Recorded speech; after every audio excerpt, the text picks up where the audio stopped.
In the Huddle was created to give student athletes, parents and coaches an inside look at the journey through US college sport and all that comes with it, the demands, the excitement and the opportunities. Study and Play USA facilitates a comprehensive, customised approach for student athletes and families for their whole journey, both here during high school, right through to US college graduation. In today's episode of In the Huddle, we welcome a former Australian cricketer, an all-rounder who played 84 one-day internationals and 12 T20 games for his country. Later in his career, he captained his state to shield and domestic one-day titles with Queensland, also winning a Big Bash title with the Brisbane Heat. He still holds the record for most ever domestic one-day wickets. Nowadays, he remains heavily involved in cricket, coaching the Queensland Bulls and the Brisbane Heat, along with annual coaching gigs in the Indian Premier League. Many would call him unsung, underrated as a cricketer, and you get the feeling he probably prefers it that way. Today, we welcome James Hopes to In the Huddle. Hello, mate. How are you doing? Very good. Thanks for being here. And look, probably some of you are wondering why or how a cricketer might relate to the US collegiate pathway.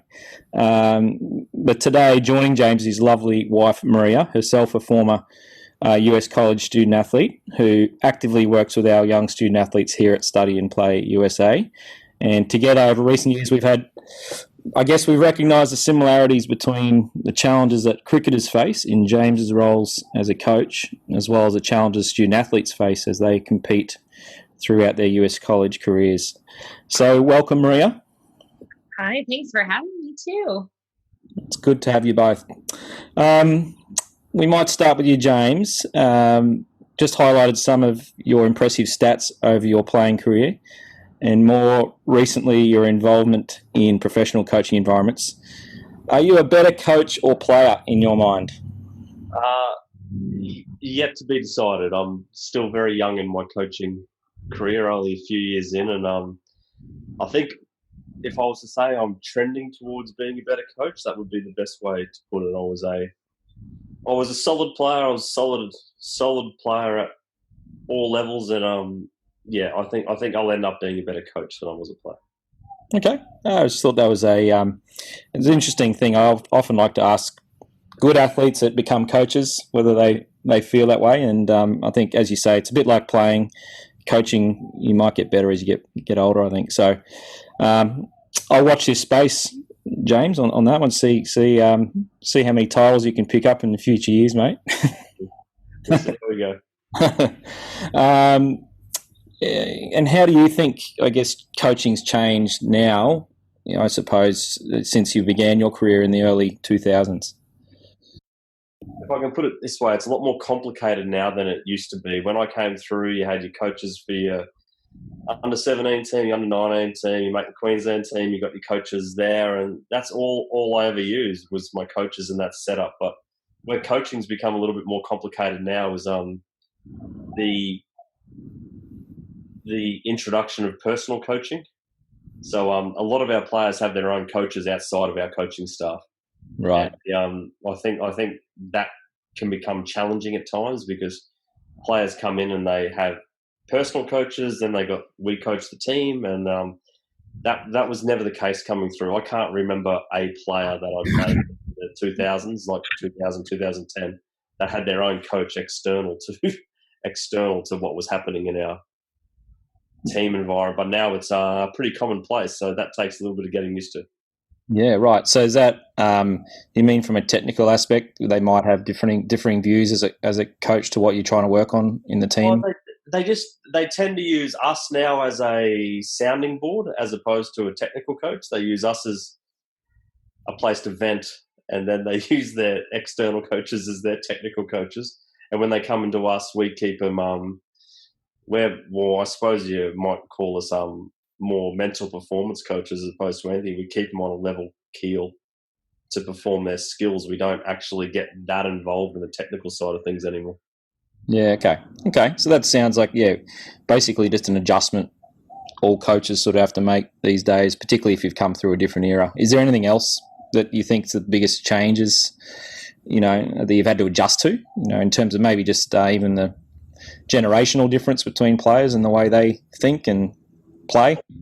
there's a big generational I don't think any player or coach now is scared of anything, and that's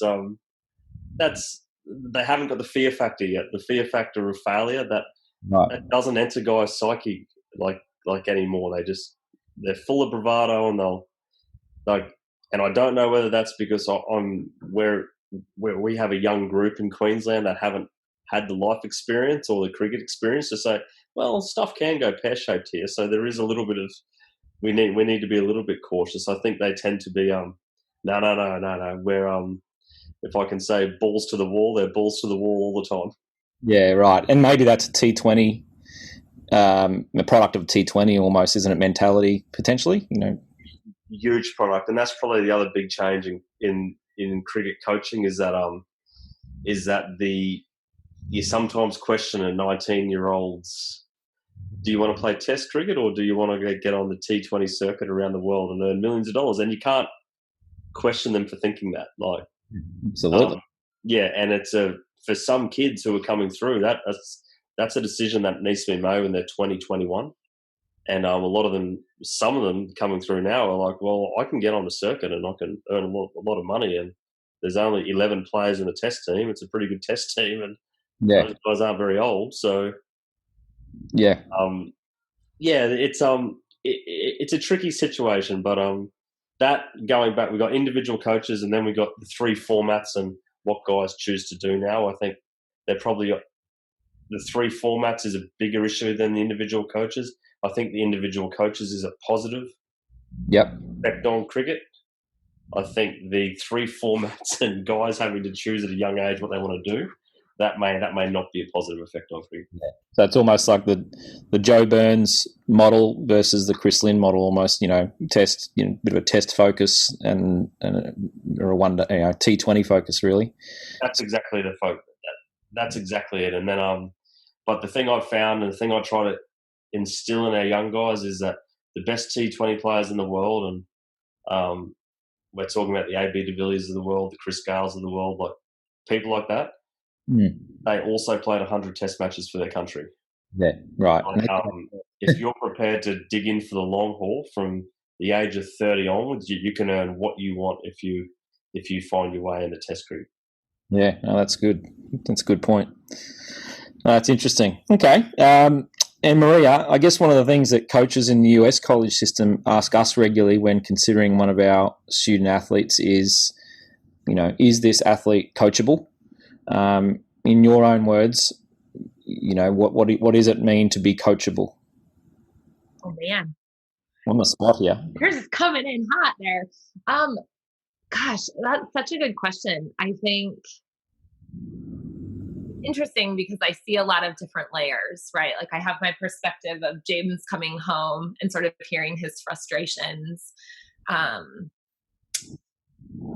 So there's sort of that side of it where like my initial response is some of those frustrations are maybe just players who aren't putting the team first, So I think when I think about a player who's coachable, it's somebody who thinks about the people around them, and different because cricket is such an individual sport. But I think that thinking of others goes a long way, just generally speaking.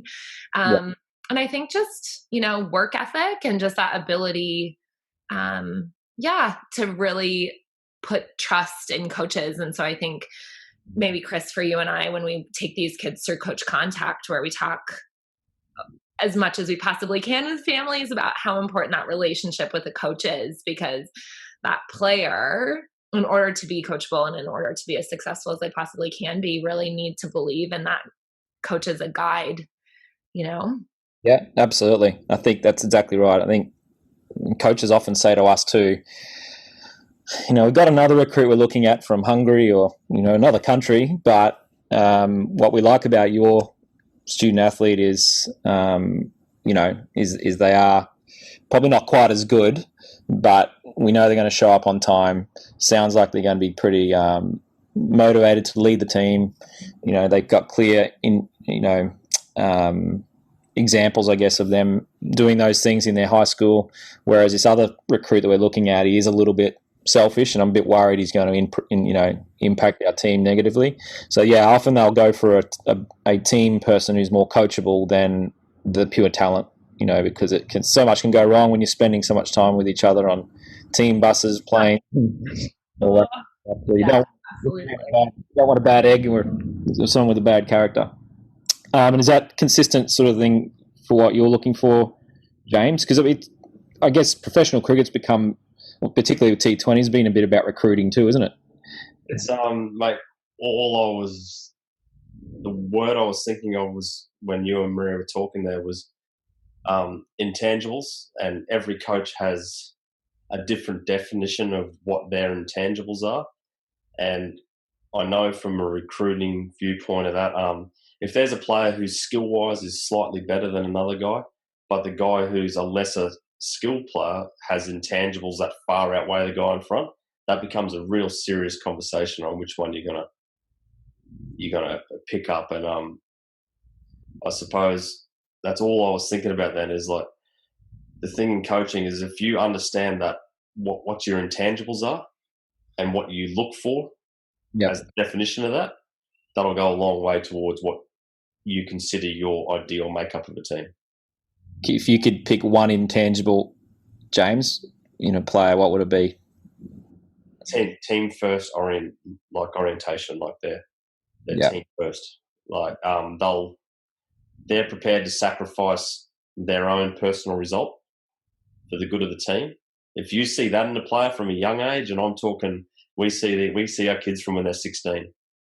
If you see that, they're the ones you tend to gravitate a little bit more towards, regardless of what their results are like, because you know that if they understand when to put the team first, their game awareness is probably better because they understand the game they're playing, and let's be honest, they fit in the squad a little bit better than the guys that just look after themselves. Yes. That's not saying there's no place for the people that look after themselves, because a lot of the times they're sometimes the most selfish players are sometimes your best players.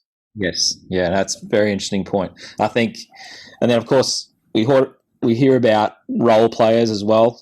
So they might have grown up through all the ages being an opening bat, but in your squad and lineup, you see them maybe playing a different role, and they need to be adaptable. So if they're a team first person, they're probably more willing to do that, I'd imagine. Yeah, and you tend to understand the guys your squad makeup, like you know who your main guys are, and I think the absolute, like, what you're looking for is that main guy that's also team first orientated. Once you get that, you have a top 5 player in the world kind of person. Yeah, no, that's great. Okay, well, I suppose if we flip that a little, though, I think if we think back to, again, what we do at Study and Play USA with students going to college, the onus is on we sort of educate or coach our kids what to look for in a coach. So, look, I guess I want to just touch on what the modern athlete's looking for in a coach rather than what a coach is looking at in players. So I know you're as keen as I am, James, on following college sport and professional sport, right across the world. And as long as there's a competition, you're keen on it, like I am. But it seems to me that more than ever, coaching's about relationships. When the world's best athletes talk about their coaches, they say things like, they have not a one-size-fits-all approach. They take an interest in our personal life. They explain the why well. I guess, and then what we just sort of touched on before, every sort of player on the team's aware of his or her role. But yeah, I mean, have you noticed these types of expectations from players of you in your teams? Yeah, and I also think it's the only way to operate. It's really hard to, if we're looking at a strictly sporting terminology, it's hard to coach a player if you don't know the player. If you don't know their intricacies and you don't know their tendencies, you don't know their individual technique, it's really hard to coach a player if you don't actually know that. Like, it's not one size fits all. Like, I'll go in cricket terminal, I'll go through top 10 batters in the world and they all bat different. So there is no set technique. But I find it really hard to see a 17-year-old kid and they say, "Oh, what can I do? What can I do better?" Well, I need to watch you for more than 20 minutes for us to have that conversation. Like, until I know the way you think and the way you operate, I'm not even going to I'm not even going to attempt to change a technique or anything like that, because a lot of the guys who are the best players in the world have homemade techniques, is what I like to call them. Yeah. Like, they figure it out for themselves. And if you can ingrain yourself in that thought process, you become a good coach. Yeah. And if I'm suggesting anything to kids that go to America and they're looking for something in a coach, I'd look at the other members in the squad. And if there's a great diversity in how they go about it, I'd aim towards that coach, because that means that there's a coach that is not a one size fits all. There's a coach that is able to operate across different techniques or styles or whatever sport they're going over for. Yeah. Able to operate across all those styles. That's what I'd look for if I was going over there. I'd go, wow, you've got 15 different personalities in your squad and they all seem to like you. Yeah. That's probably a tick for a coach. That's a good point. And Maria, you've seen the benefits in our kids, obviously meeting the coaches and asking those sort of questions, but also talking to other players on the team before making a choice, right? Absolutely. Just that whole setup, like it has to be comfortable for it to last, for those 4 or 5 years. Absolutely. Yeah. I think that's a pretty cool thing, because it's not every kid in sport gets to choose their coach in that way. Like, they make a team, then you're kind of stuck with the coach you got, Right. This process, we're trying to help them educate them what to look for. And I think that advice just then too was really good, James, and hopefully the student athletes listening take that on board. But I think, Maria, you might be able to chime in here as well with this one, because you've seen James probably play under different coaches over a reasonably long period. I guess if you can just talk about some of the coaches you've had along the way, James, like even from way back, and you don't have to necessarily name names, but just more so styles, and I guess just noticing the evolution of these coaching styles across that period. I mean, I know if I talk about my own tennis background, it's I went from, I could talk for hours about the different coaches I've had, but have you can you talk us through some of your coaches and how they've changed over time? Style. Wow, I can talk it. I can give you a 2-minute timeline. When I came in the Queensland team, Bennett King, who ex head of high performance for the QIS, now head of high performance for Queensland Cricket, was the head coach. I was a young pup, just trying to trying to scratch and claw my way to a permanent position. He didn't do much with me technically. He more spoke about my ability to contribute as a role player, because we had a pretty good team, and I chipped in. I was just a kid, and then we went. The assistant coach at that time was a guy called Terry Oliver, who was a nudgy, and he became the Queensland coach after Bennett King. And he was probably the coach that had the biggest impact on my technical cricket. We spent a whole off season together, going the nets a few times a week, and rocking a few cradles. Yeah, just me and him. We were, we grinded it out over a few months, and then after that, I had a big year. I played for Australia, and then it snowballed. But that was probably the only time that I had a coach we got real technical for a period of time. And I don't know, what did I have, a 20-year professional career? I had a 3-month period where I had a coach where we got real technical. Right. Then I went to Trevor Barsby, and then after Trevor Barsby, Darren Lehman came on board. I was captain when Darren Lehman came on board. I know when he went to the Australian job, I think Maria called him my mistress. We had a deal that we disagree a lot, and I'm now as assistant coach with the Brisbane Heat, so we still thrash things out, but we had an agreement that we never did it in front of the team. So I was the captain, he was the coach, and whenever we spoke to the team as a combined front, we were on the same page. That was my first real taste of a quality man manager, so to speak. He's very good at getting guys in the right headspace to play. Yeah. Then from him went on to Stuart Law, who was a good coach. Then went on to Phil Jakes, who now coaches New South Wales. And then I pulled it up. But I think since I've the best coach I've seen is Ricky Ponting. he's hands down. I've never seen a coach be able to read a room and read a player better than he can when he's coaching. I'm his assistant coach with the Delhi Capitals in the IPL, and he's hands down he's in the top 2 or 3. I'd call him at the forefront of T20 coaching in the world. It's incredible because I think, certainly as a fan myself, but for most people who listen to him as a commentator, I find him incredibly insightful and interesting. So that doesn't surprise me that he's excellent. But I also he seems to be extremely tough, and he would have been very driven player. So you'd expect a lot from players. So I'd imagine that he would maybe have to temper his style a little bit with some players. That's just my thought, but that surprised me in a good way. He's exceptional. He can speak with the utmost confidence to a group of players, and there's no way we're losing this game tomorrow. We're that well planned, and then at 11:30 at night in an Indian hotel room, my phone will ring.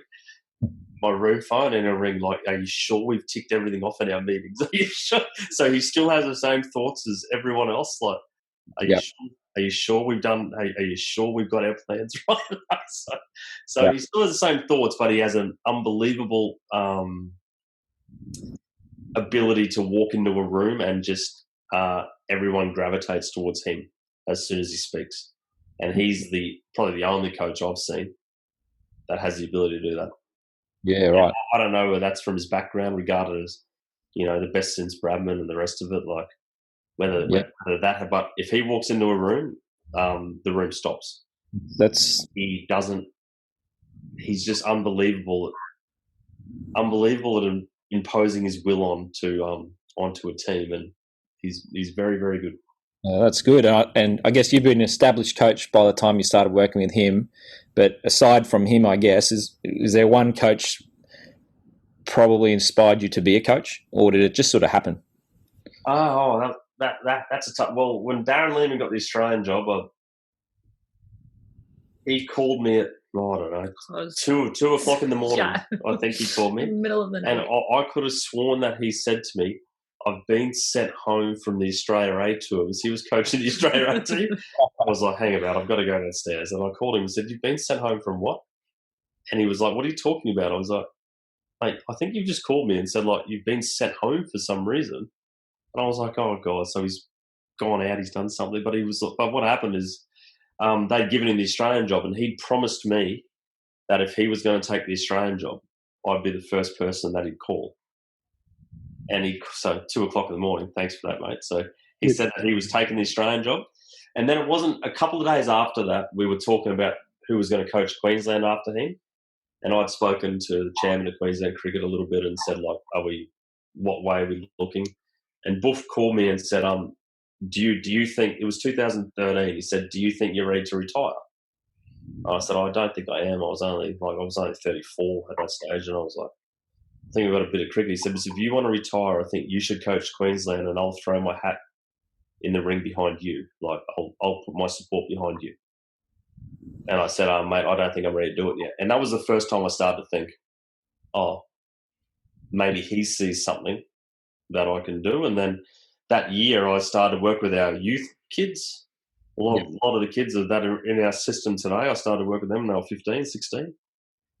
So I did that for my last few years of playing. And then when I retired, I got offered the assistant coach role. I got told I wasn't going to do much with the Queensland setup. I was only going to work in the pathways. That lasted a month.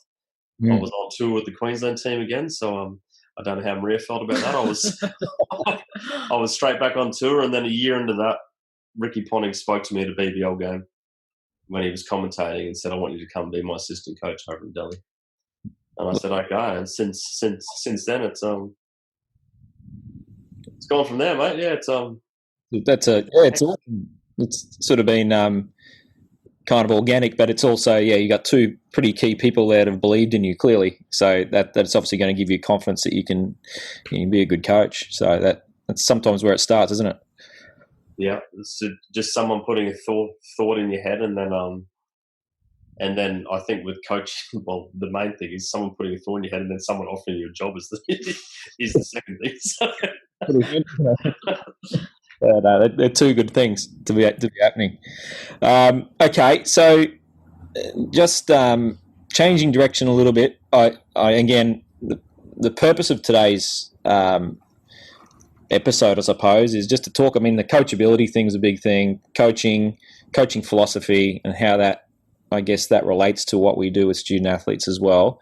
The second thing I really want to talk about was resilience. This concept. I know we've had some really good chats over some, dinners and things like that about this. So Maria, yeah, I'm putting you on the spot again here. I'm getting you.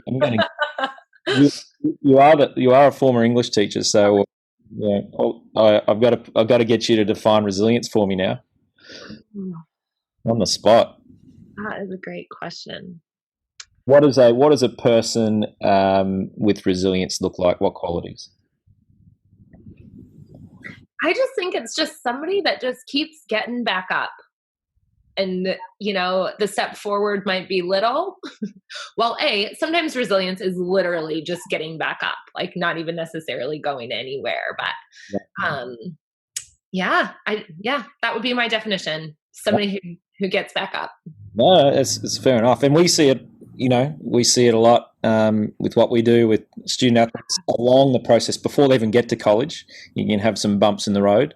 And then, of course, they can, you'd have some things go wrong over at college. It's not all blue sky for 4 years at college, as much as it might look that way, but stuff happens, right? So absolutely. And Chris, that just made me think too, over the years, we have had kids that have gotten injured sort of in the maybe right before coach contact or in the middle of coach contact, and coming to you and I and just sort of saying like, is this it? Is it, over? What's, and we're like, no way. This is such an amazing opportunity for you to show your character. Like at the end of the day, every coach knows that an athlete's going to get hurt at some point, in some varying degree.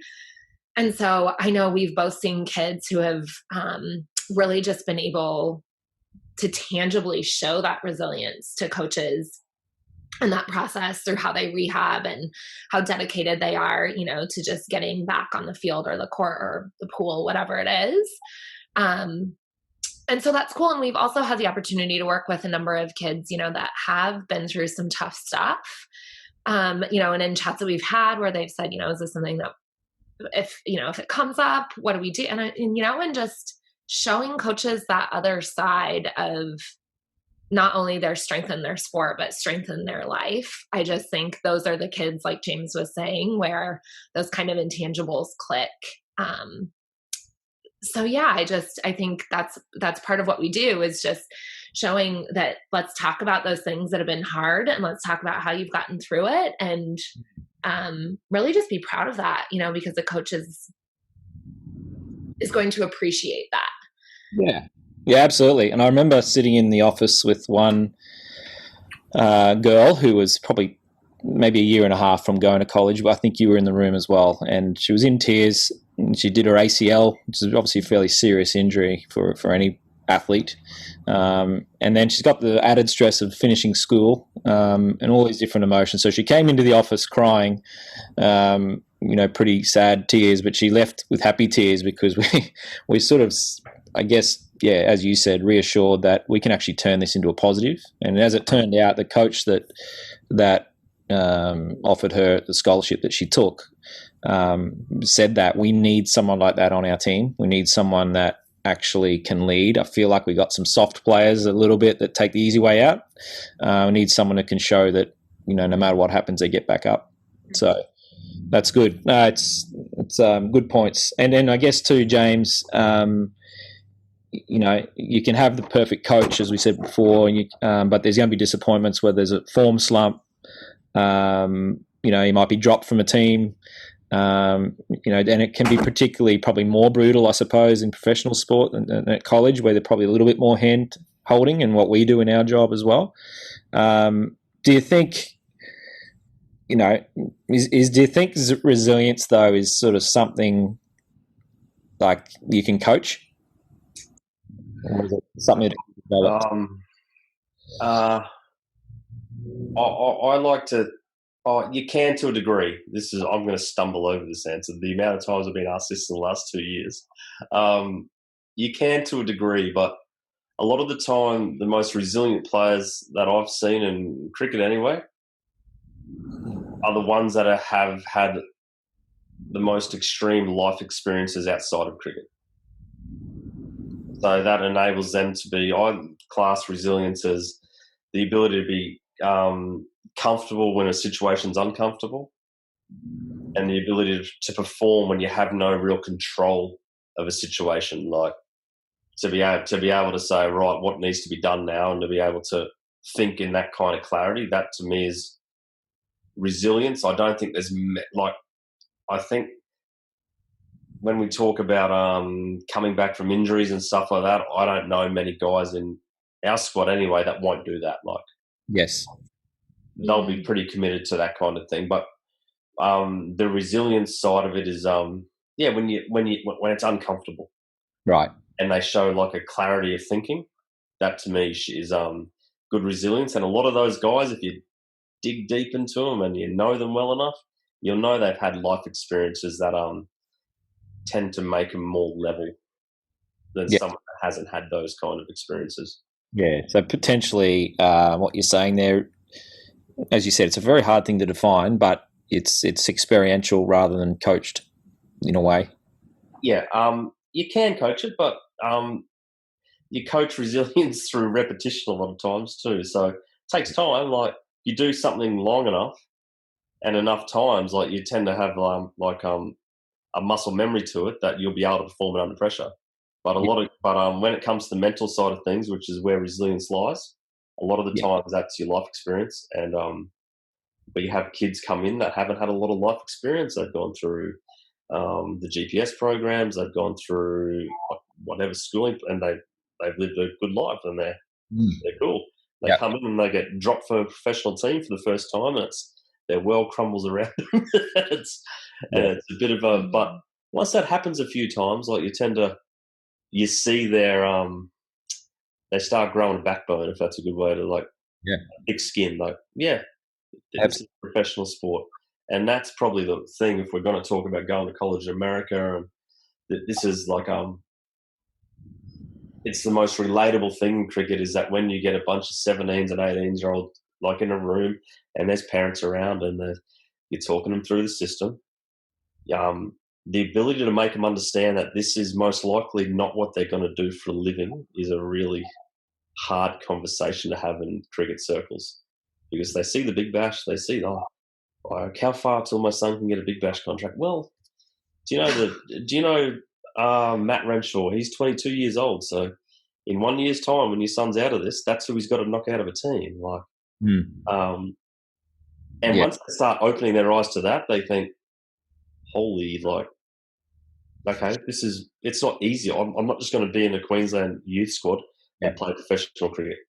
There might be one or two guys every couple of years that have any length of career over 2 or 3 years in a professional setup. Yeah, and I guess how that translates into the college part too, Maria, is what we do when we're trying to help, again, find we talk about right fit. Some of our student athletes do want to have a professional career beyond college, but they're looking at colleges where they may not play. And so they're not going to get a chance to be exposed to tough situations where they don't know whether they're going to have resilience because they're practicing all the time and not actually competing. So it's interesting. It's an interesting one. Well, it just all sort of made me think about, when James was saying not everybody makes it as a professional. Yeah. I think that's why we believe in this pathway so wholeheartedly, is that it is an exceptional way, especially for Australian student athletes, for them to continue their sport while getting the degree that they will use for the rest of their life, and playing at a really high level. And so, just still having those experiences. So it's not, not a step down at all.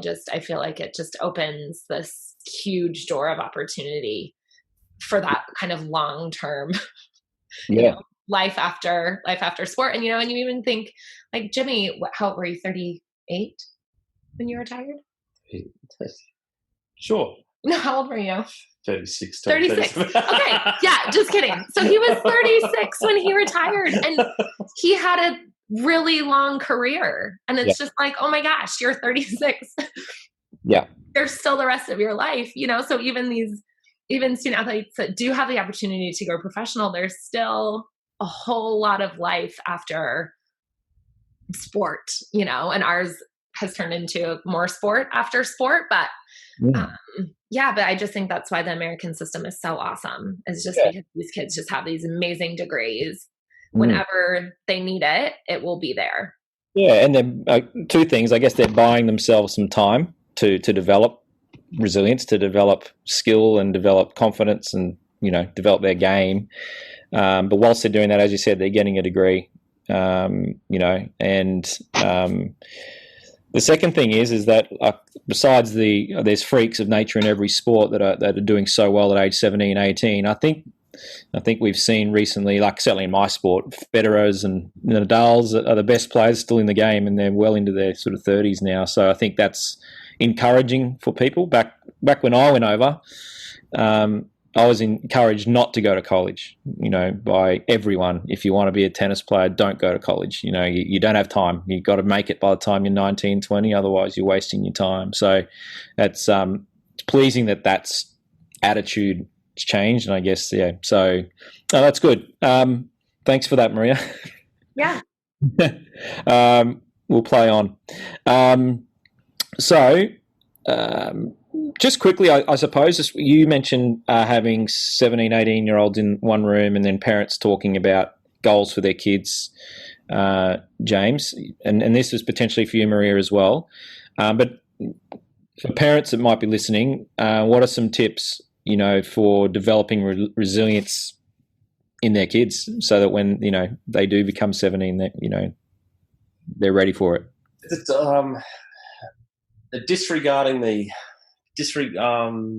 putting the freaks, as you said, to a side, the guys who are 17, 18, that you go, you know what? You're going to make it, so we just move on.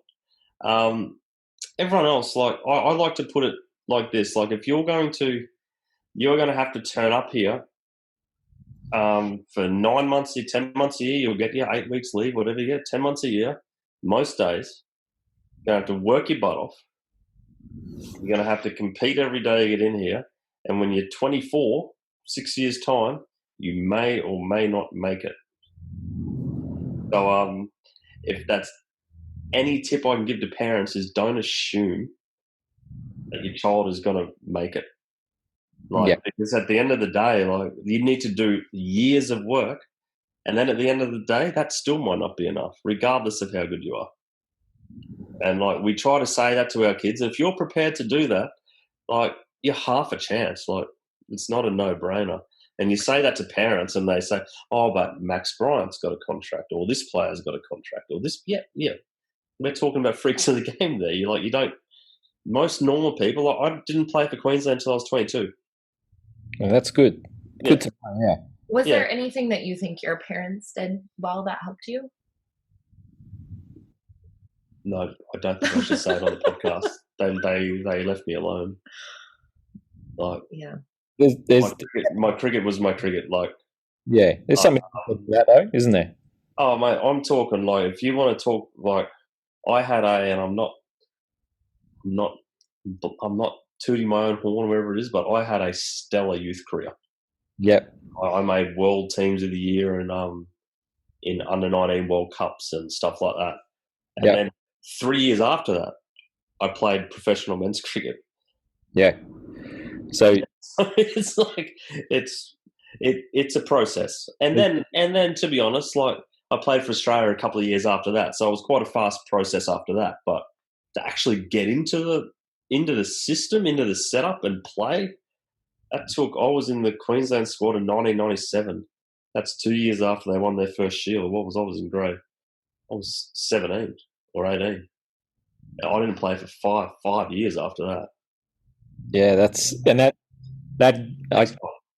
you'd think that people in that gap between being a very, very good junior player to becoming a pro, that's where they get lost because they feel like, this is a given. It's not happening quickly. I'm going to do something else. I'll tell you one thing my parents did, and this is Maria, just like they made me go to university. Like I've got a degree in marketing and international business economics. The international business economics is probably a little bit out of date, but I think the marketing one still is okay. Yeah.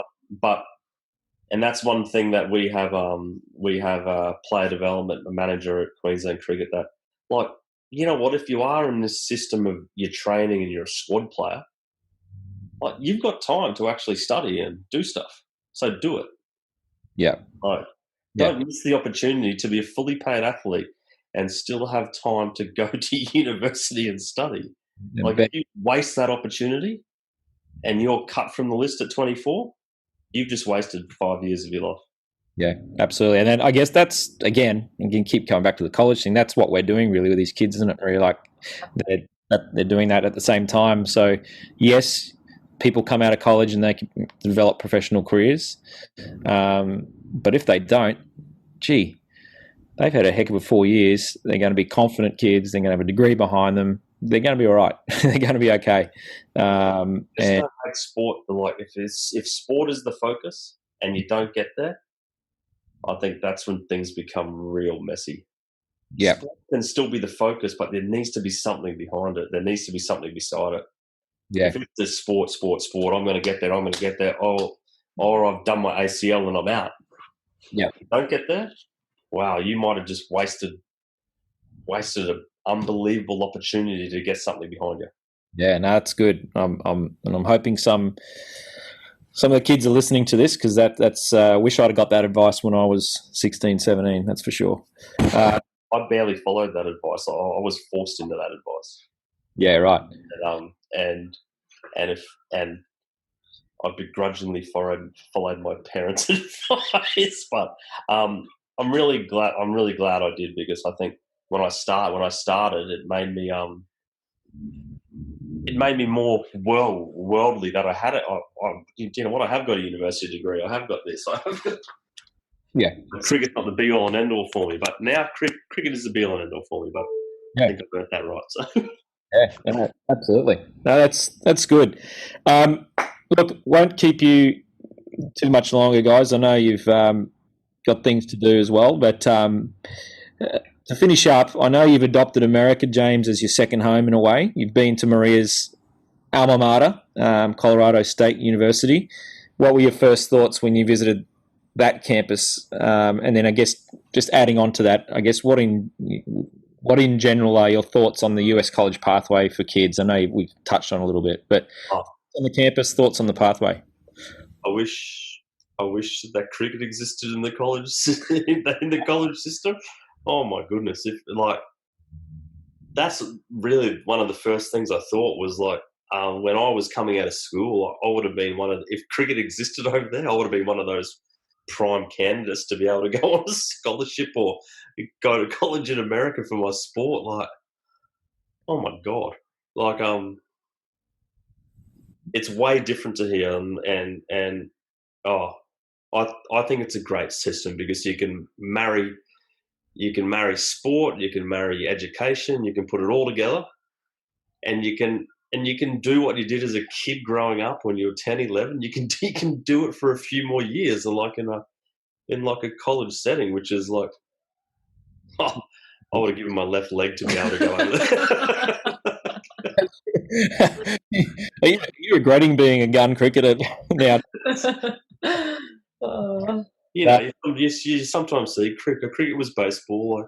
Maybe I should have played baseball and tried to go to college in America. Yeah, that's no regrets, James. I think there'd be a lot of people who went to college who'd trade their college days for your cricket career you've had. So, but Colorado State University is obviously it's not to the average Australian. They may not have heard of that university, but we know it obviously very well. What were your thoughts on that? Your campus, because you had to look at some of the facilities there and a bit of a tour. And seeing some of the facilities at CSU and CU as well. CU was the one that I was amazed at. We walked into their they had an indoor running track that overlooked their football stadium, which is dug into the ground, and right in the foothills. Yeah, I was like, yeah, because Maria's parents were sorority house parents at CU, and it was like, oh, what is this place? Like, Colorado University, right, for the listeners. Yeah. But I'm not gonna. I won't promote Colorado University with Maria here, but in the ribs. But even I have family in Southern California, and we were driving around visiting some schools. I think, just having a look at some of the universities. And I remember we pulled into just a JUCO in Southern California, and we were also visiting a D2 that was in the same area.